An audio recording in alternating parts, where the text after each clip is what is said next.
大家好，我是邱平，我还在福建大山里面。今天呢，来讲一位历史人物，大名鼎鼎啊，他就是明朝的第二位皇帝建文帝朱允炆。这个人呢，相信大家非常熟悉了，很多影视剧啊都演绎过他的故事。这个人呢，也是丢掉江山的典型，可以说是一个废物皇帝。最后，他的江山呢是被他的叔叔朱棣夺取了，他自己呢赶下皇位。很多影视剧或者一些资料说，朱允炆呢是逃出了南京，后面流落到这些大山里面出家为僧。现在呢，在全国很多地方啊，都说发现了朱允炆的墓。那今天呢，我们看的就是其中一座。这里呢是在福建宁德的大山里面。那今天呢，我们就来主要讲一讲朱允炆他是怎么样丢掉江山的。朱允炆这个人可以说是丢掉江山、丢掉皇位的一个典型代表啊，也可以说是经典案例。他告诉人们，做皇帝可以做到这个份上，真正是丢人，水平太低了。人家都在说中国历史上有昏君、有暴君，或者说有能力很差的皇帝，他真的可以称得上是垫底的存在呀。在这边还有一个雕塑，这应该说的就是朱允炆。这一块呢，是有一些专家学者认为啊，这边有那个朱允炆的墓，他也是在这里出家为僧，后面呢是以高僧的身份去世的。他的墓葬就在这个山上面，在山顶上面呢也有一座寺庙。这一组雕塑呢，应该就是朱允炆僧人的模样，他是穿着五爪的那个袈裟呀，挺精细的。不过呢，他的眼神呢有点落寞，毕竟啊他是丢掉皇位了嘛。走过来没多久啊，就看到一个亭子，后面呢是建文帝朱允炆的墓。我们不管他这个墓到底是真是假，说到朱允炆，大家对他的印象就是极其的废物，一手好牌打得稀烂。当时呢，作为明朝的第二位皇帝，掌管了全国的力量。最后呢，竟然被一个藩王击败了，造就了他的世叔朱棣成为赫赫有名的永乐大帝，也使得朱棣是中国历史上唯一一个造反成功的藩王。从这里呢，也可以体现出来朱允炆的废物。那这样一个人，怎么会被朱元璋选为皇位的接班人呢？朱元璋创立大明王朝之后，他确定的是嫡长子继承制。当上皇帝没多久，他就立长子朱标为皇太子，作为帝国的继承人，一直呢也带在身边培养。在这个过程中啊，朱标呢深受朱元璋的信任，他自己也能力很强，算是得到了满朝文武的拥戴。在这个过程中呢，朱元璋呢让朱标娶了常遇春的女儿作为太子妃。随即没多久就生下了朱标的嫡长子朱雄英。那这样的话，大明王朝第二代继承人和第三代继承人都有了。特别是朱雄英当时作为朱元璋的嫡长孙，是深受朱元璋和马皇后的喜爱。同时呢，朱元璋为了平衡朝堂的势力，又让朱标娶了江南文臣吕家的女儿，生下了朱标的第二个儿子朱允炆。这个时候朱允炆呢还是庶出，正常来讲他是没有资格去继承皇位的。结果在这个中间意外发生了。首先呢是太子妃去世了，后面到了洪武15年，朱雄英又染病身亡。这个时候朱标、朱元璋和马皇后是受到严重的打击，特别是马皇后打击的更严重，没多久呢也切世了。那这个时候大明王朝的历史走向就算是有改变了。结果呢，在10年之后，朱标又去世了。这个时候朱元璋受到的打击就更严重了。他辛辛苦苦培养了30多年的继承人没了，打击确实是太大了。孙子没了，媳妇没了，儿子又没了，一般人还可能真扛不过去呢。再伤心也没有办法，朱元璋呢，在这个时候就必须得考虑大明帝国的继承人。如果从他儿子里面选的话，那么肯定朱棣能力是最强。但是呢，那个时候朱元璋的老二、老三还在，他不可能跳过前面2个儿子立老四，这条道路行不通。那么他选来选去呢，只能选择朱标的儿子。最终呢，他考虑来考虑去，选择了朱标的第2个儿子，在当时已经算是长子了，朱允炆为皇太孙，作为大明帝国的继承人。这样的话，朱允炆就登上了历史舞台。这个时候，朱允炆15岁。到了公元1398年洪武31年，朱元璋去世，随即呢，朱允炆就登基为帝，成为明朝的第2位皇帝。正常情况下，一个人坐上皇帝之后，他肯定是要收拢权力，坐稳他的江山，使这个皇位呢平稳过渡之后，才去做一点其他的事情，或者说改一些国策。而朱允炆呢，这个时候不知道是被人挑唆的，还是暴露本性了。他当上皇帝没多久啊，就开始削藩，就是把朱元璋那些封的藩王啊进行处理，把好几个藩王都贬为庶人。这些啊都是朱元璋的儿子啊。他先后废除了什么周王、齐王、代王，而且找的借口啊可以说是太低级了。那最关键的一个转折点来了，就是他逼得当时的那个襄王朱柏自焚，这可以说是一个转折点。就是说一开始啊，那些藩王啊，或者是整个朝廷勋贵对朱允炆削藩可能有所不满，但是呢，大家可能想着，毕竟他是皇帝，那他削藩呢也确实是有一定道理。万万没想到，他削藩的手段太激烈了，竟然逼死了一位藩王，标志着朱允炆算是得罪了整个宗室和新贵。结果他还不反省，继续呢在削藩这条路走下去，他就拿朱棣开刀。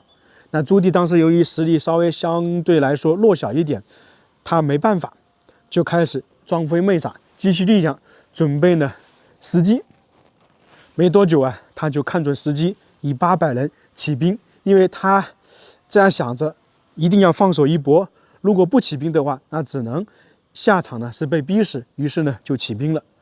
这个800又出现了。当时李世民发动玄武门政变呢，也是800，朱棣呢也是800。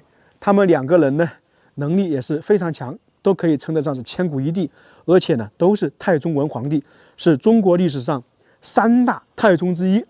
第1太宗呢是汉文帝，第2太宗呢是李世民，第3太宗是朱棣。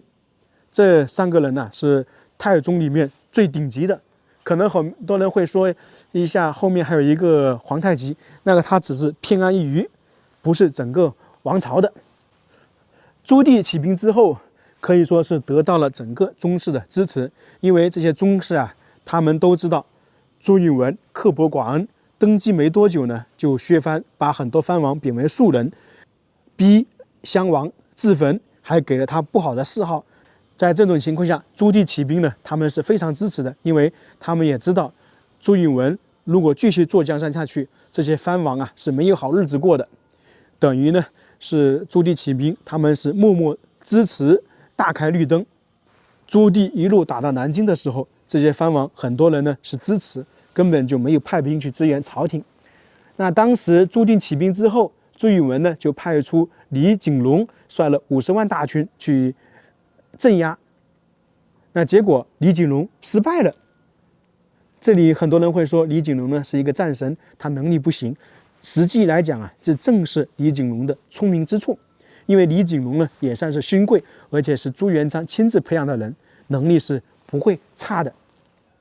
因为勋贵也知道了朱允炆这个人是扶不起的，如果藩王被收拾了，下一步呢被收拾的也就是勋贵。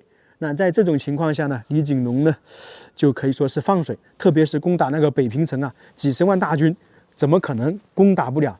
李景龙就放水。那最后呢，李景龙算是呢就失败了，这几十万部队啊就差不多是归朱棣了。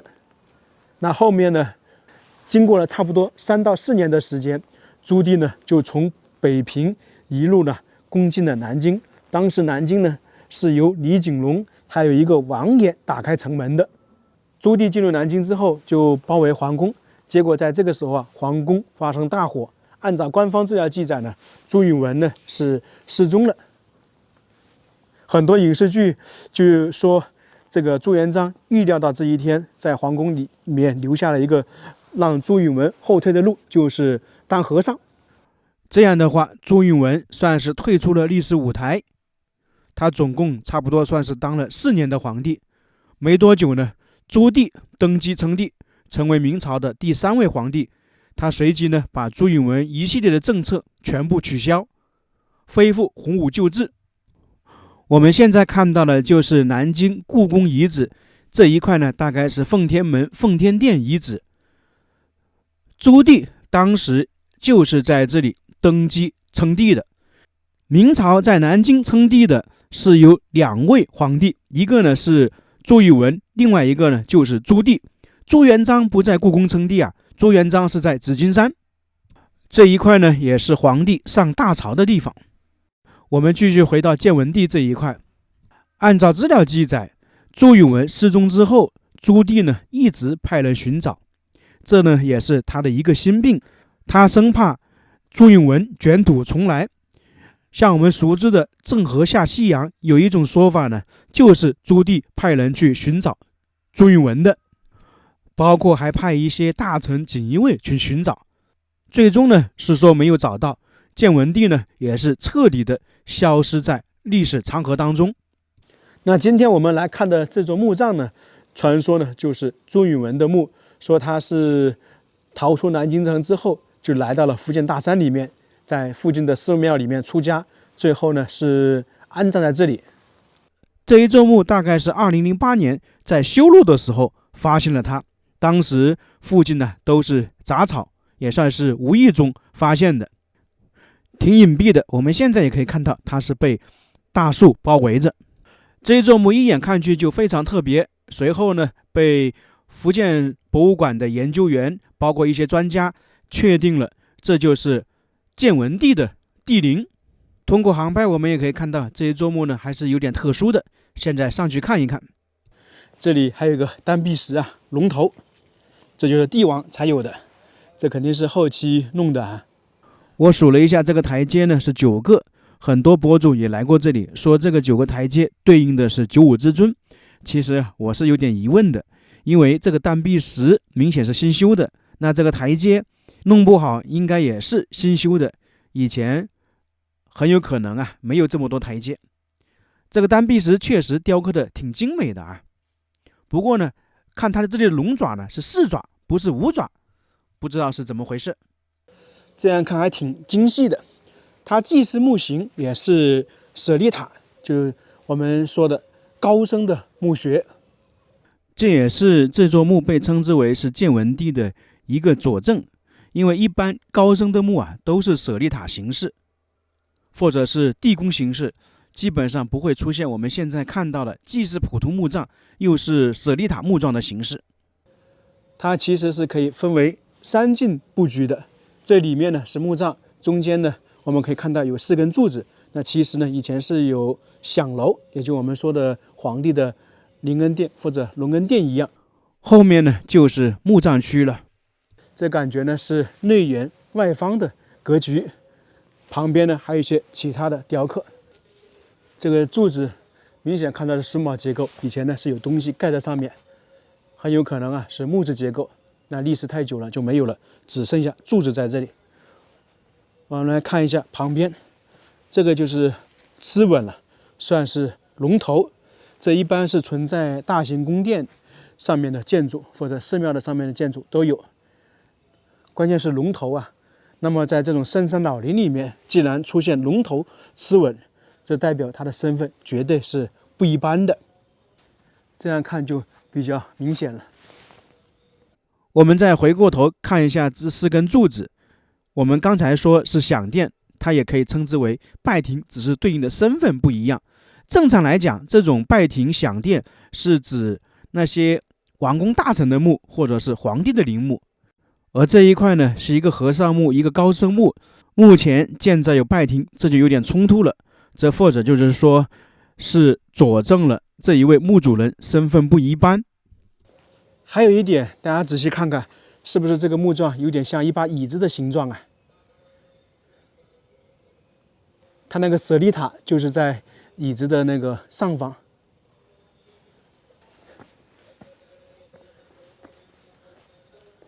那这里呢，有点像是瓶子的形状。关键是这一块的墓葬了，它是舍利塔的形式。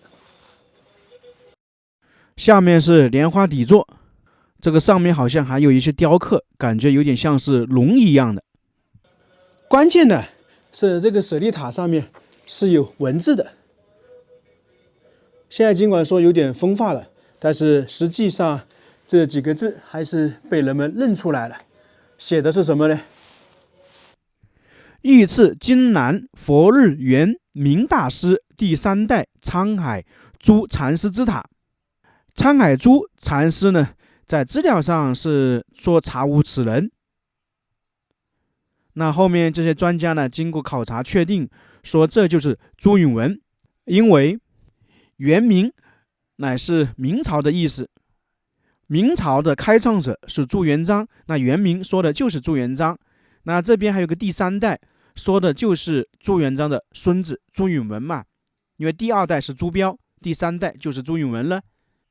那这个禅师说的是朱允文后面出家为僧的法号，这样连起来的意思大概就是说，建文帝在一些手下的帮助下逃出了南京城，一路南下呢，最后是来到了福建宁德这个大山里面出家为僧，一直呢在这里修行。当然那些手下呢也一直陪在他身边。那后面呢他去世之后，手下就把他安葬在这里。由于朱允文既当过皇帝，后面呢又是高僧，于是呢在他去世之后，他的手下呢就把他的墓葬建成了舍利塔和世俗墓葬结合的方式，弄得比较隐晦。这就是我们今天看到的建文帝的墓葬。关于建文帝最终去了哪里，在全国很多地方都有说法呀，包括他的墓葬在全国很多地方都有。那这一座是不是呢？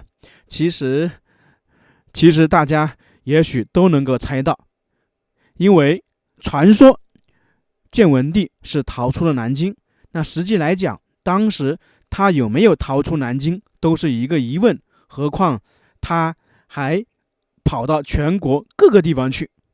我们来分析一下各种资料记载，朱允文呢是在朱棣打进南京城之后，他放了一把火，让一个替身代替他去死了，他自己呢逃出了南京城。当时那个代替他的是有一块他的玉佩，从而呢被说成是朱允文自焚了。那实际呢我们来分析一下，这是有很大的疑点，也可以说是明朝初年的第一大谜案。当时朱棣包围南京城之后，一个人，特别是朱允文，他要带着很多人逃出，这个是比较困难的，因为围得水泄不通。还有呢，朱棣打进南京城，他的第一要务肯定是进皇宫控制朱允文，这样的话他才能有下一步的动作。另外一点呢，朱棣包围了南京城之后，很多人呢都知道朱棣肯定是要当皇帝的，特别是他那些手下，包括他的儿子。那么这些人呢，绝对不会留一个隐患给朱棣。假如说朱允文在南京城里面让他和朱棣见面了，那到底谁当皇帝呢？所以说南京城破之后，朱棣那些手下攻进皇宫，他们可能就把朱允文杀掉了，然后放了一把火，说朱允文失踪了。这种方式呢，很有可能也是朱棣暗示的。那么大家觉得是不是真的呢？从我个人来讲的话，朱允文十有八九就是在朱棣攻进皇宫之后，他被杀了。只不过呢，朱棣打出的口号呢是清君侧，他不能背负一个杀侄子的骂名，于是呢就对外说朱允文呢是失踪了，找不到。那国不可一日无君，朱棣呢就登上皇帝的位置。当上皇帝之后，还说派人去寻找朱允炆。那么大家觉得朱允炆到底是逃出了南京，还是没有逃出南京呢？那关于这一座墓葬，早期呢被认为是朱允炆的墓，那后面一些学者又认为这一座呢不可能是朱允炆的墓葬，反正还是有点疑问的。我个人来讲的话，这很有可能不是朱允炆的墓。包括这几年也有些学者越来越多的倾向于这里呢就是一位高僧的墓，不是朱允炆的墓。我们今天也是主要讲一讲朱允炆的故事他在中国历史上也确实留下了深厚的一笔，不过就是反面而已。我们都说那些雄才伟略做出了很多功绩的皇帝，他是流传千古，而朱允炆呢也算是流传千古，只不过呢是不好的方面，是作为废物皇帝流传千古。那今天这个视频就到这里了，非常感谢大家，我们下个视频再见。